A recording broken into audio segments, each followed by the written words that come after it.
साथियों नमस्कार, जोहार। जीटी रोड लाइव में आपका स्वागत है। मैं हूं अभिषेक सिंह। आपने देखा 5 राज्यों में चुनावी परिणाम जो है वो आ गए। 4 मई को यह फैसला हो गया कि किस राज्य में किसकी सरकार बनेगी। जहां आपने देखा कि पश्चिम बंगाल में भारतीय जनता पार्टी की ऐतिहासिक जीत हुई और बड़े और हाई प्रोफाइल नेताओं के बीच, चाहे वो स्वयं प्रधानमंत्री नरेंद्र मोदी हो या गृह मंत्री अमित शाह और इनके साथ ही साथ कई एक राज्यों के मुख्यमंत्री भी उस शपथ ग्रहण समारोह में शामिल हुए थे। और वहां पर शुभेंदु अधिकारी ने आधिकारिक तौर पे बतौर मुख्यमंत्री पद और गोपनीयता की शपथ ली। हालांकि देखने वाली बात यह है कि अब आसाम में भी भारतीय जनता पार्टी के नेतृत्व में ही सरकार बन रही है और हिमंता बिस्वा शर्मा 12 मई को बतौर मुख्यमंत्री पद और गोपनीयता की शपथ लेंगे। और ऐसी उम्मीद की जा रही है कि इस शपथ ग्रहण समारोह में भी प्रधानमंत्री नरेंद्र मोदी के साथ साथ में तमाम हाई प्रोफाइल और बड़े जो आला कमान नेता हैं, इनकी उपस्थिति भी दर्ज की जाएगी। लेकिन साथियों, यहाँ अगर आप आंकड़ों पर नज़र डालिएगा तो चाहे आपने देखा किस तरह से कि इसके पहले बिहार में भी सम्राट चौधरी ने अप्रैल में बतौर मुख्यमंत्री बिहार का कमान संभाला था, तो इन तीनों को देख लीजिएगा तो एक बात जो उभर कर सामने आती है वो ये आती है कि ये तीनों जो कद्दावर नेता हैं, कभी अन्य पार्टियों में एक बड़े और हाई प्रोफाइल नेता हुआ करते थे और उस पार्टी में इनका अपना एक वर्चस्व था, एक तूती जो है वो बोला करती थी।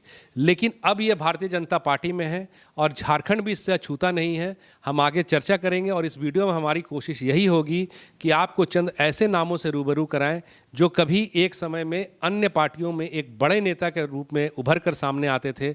वो अब न सिर्फ भारतीय जनता पार्टी के एक बड़े नेता हैं, बल्कि इसके साथ ही साथ वो कई एक राज्यों में मुख्यमंत्री भी हैं या फिर रह चुके हैं। बात अगर झारखंड की करें साथियों, तो झारखंड में भी कई एक नेता हैं जो कभी झारखंड मुक्ति मोर्चा या अन्य पार्टियों में एक कद्दावर नेता रहे हैं, लेकिन बाद में उन्होंने भारतीय जनता पार्टी का दामन थामा और उनमें से कई एक नाम ऐसे भी हैं जो अब पूर्व मुख्यमंत्री कहे जाते हैं। साथियों, इसमें सबसे पहला नाम जो आता है वो चंपई सोरेन का आता है। आपने देखा किस तरह से 2024 में जब वो सीएम थे झारखंड मुक्ति मोर्चा की ओर से, उसके बाद जब उन्होंने इस्तीफा दिया तब से ही कयासों का एक दौर जो है वो शुरू हो गया था। अंत में वो कयास जो है वो सच साबित हुए और अगस्त 2024 में चंपई सोरेन जो है वो भारतीय जनता पार्टी का दामन थाम लिया। और उसके ठीक एक दिन के बाद ही आप देखिएगा तो किस तरह से लोबिन हेम्ब्रम भी, जो विधायक रहे थे झारखंड मुक्ति मोर्चा से, उन्होंने भी भारतीय जनता पार्टी का दामन थामा। इसमें और भी कई एक नाम हैं। आप देखिए घाटशिला उपचुनाव के दरमियान भी चंपई सोरेन के जो सुपुत्र हैं बाबूलाल सोरेन, वो भी भारतीय जनता पार्टी के टिकट पर ही वहाँ से उपचुनाव लड़े थे। इसमें एक नाम और आता है जो मुख्यमंत्री हेमंत सोरेन के परिवार की सदस्य रही हैं, वो नाम है सीता सोरेन का। हालांकि आप देखिए कि जिस तरह से भारतीय जनता पार्टी के टिकट पर उन्होंने चुनाव लड़ा था, उसके बाद उनके हार के बाद वो अब काफ़ी शंटिंग में नज़र आती हैं। ना कहीं बड़े राजनीतिक कार्यक्रमों में उनकी उपस्थिति दिखाई देती है, ना कहीं वो पार्टी में ही उतनी सक्रिय नज़र आती हैं। इसमें एक और नाम है साथियों, वो है अर्जुन मुंडा का। अर्जुन मुंडा भी कभी झारखंड मुक्ति मोर्चा के ही सदस्य रहे हैं। 1995 में जब संयुक्त बिहार हुआ करता था, तब आप देखिएगा तो अर्जुन मुंडा जो हैं वो विधायक बने थे। लेकिन साल 2000 में जब झारखंड अलग हुआ, उससे ठीक पहले उन्होंने भारतीय जनता पार्टी ज्वाइन कर ली थी। और आप देखिए कि किस तरह से 2003 से लेकर के 2006 तक वो भारतीय जनता पार्टी की ओर से झारखंड के मुख्यमंत्री भी रहे हैं। इनमें कई एक अन्य राज्यों के भी नाम है साथियों, जिन पे हम आगे आपसे चर्चा करेंगे। इसमें हालिया नाम जो आता है साथियों, वो सबसे पहला नाम जो आता है वो शुभेंदु अधिकारी का है।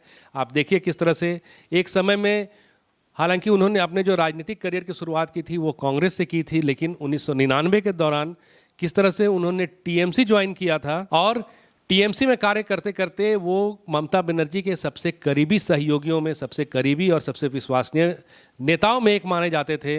और ऐसा कहा भी जाता है कि जब 2011 में वाम दल को हटा करके टीएमसी की सरकार आई, उस चुनाव में भी शुभेंदु अधिकारी का टीएमसी के लिए या उसके जीत के लिए एक अहम भूमिका मानी जाती है। लेकिन 2018 आते आते आप देखिएगा तो फिर उनका जो झुकाव है वो भारतीय जनता पार्टी की ओर होता है। और न सिर्फ झुकाव ही होता है, बल्कि वो भारतीय जनता पार्टी को ज्वाइन भी करते हैं। और किस तरह से 2021 में जो एक चर्चित सीट है नंदीग्राम की सीट, वहाँ से वो चुनाव लड़ते हैं और अपनी प्रतिद्वंदी ममता बनर्जी को हरा भी देते हैं। फिर अब आप देखिए तो वर्तमान जो चुनाव हुए, अभी जो हालिया चुनाव हुए, उसमें किस तरह से एक बार फिर से वो टीएमसी के सामने, ममता बनर्जी के सामने खड़े होते हैं और वहां भी 15,000 से अधिक मतों से उन्होंने ममता बनर्जी को हराया है।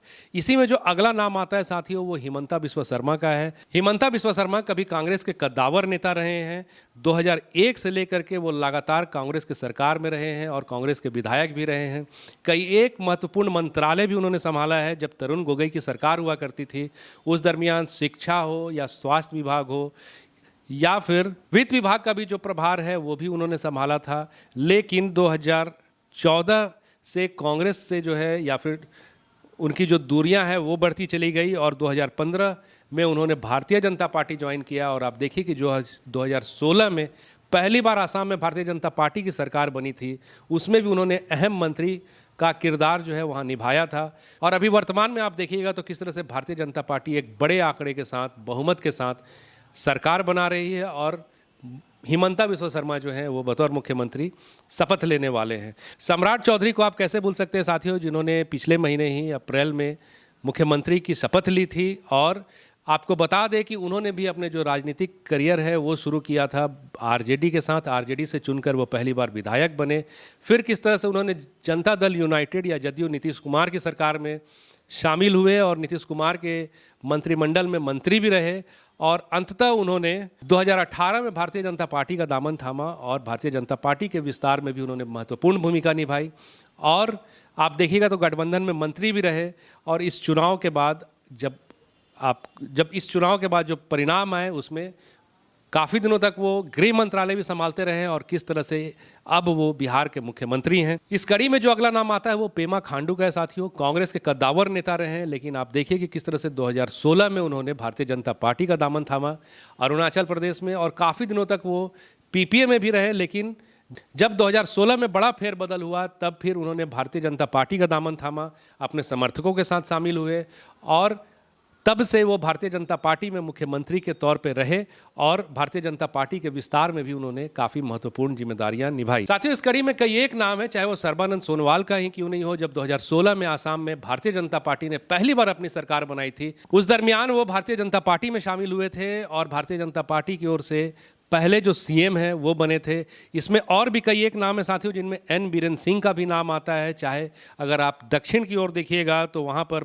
बसवराज बोम्मई का भी जो नाम है वो आता है कि किस तरह से अपने क्षेत्र में अपने पार्टियों का इन्होंने प्रतिनिधित्व किया, लेकिन अंततः भारतीय जनता पार्टी को मजबूत किया या फिर भारतीय जनता पार्टी के संगठन के विस्तार में जो है महत्वपूर्ण भूमिका निभाई। साथियों, कहने का मतलब ये है कि साम दंड भेद के नाम से जानी जाने वाली भारतीय जनता पार्टी में कई एक ऐसे नेता शामिल होते रहे हैं समय दर समय, जो किसी अन्य पार्टी के काफ़ी कद्दावर नेता रहे हैं और उसके थ्रू ही भारतीय जनता पार्टी वहाँ सरकार बनाने में सफल रही है।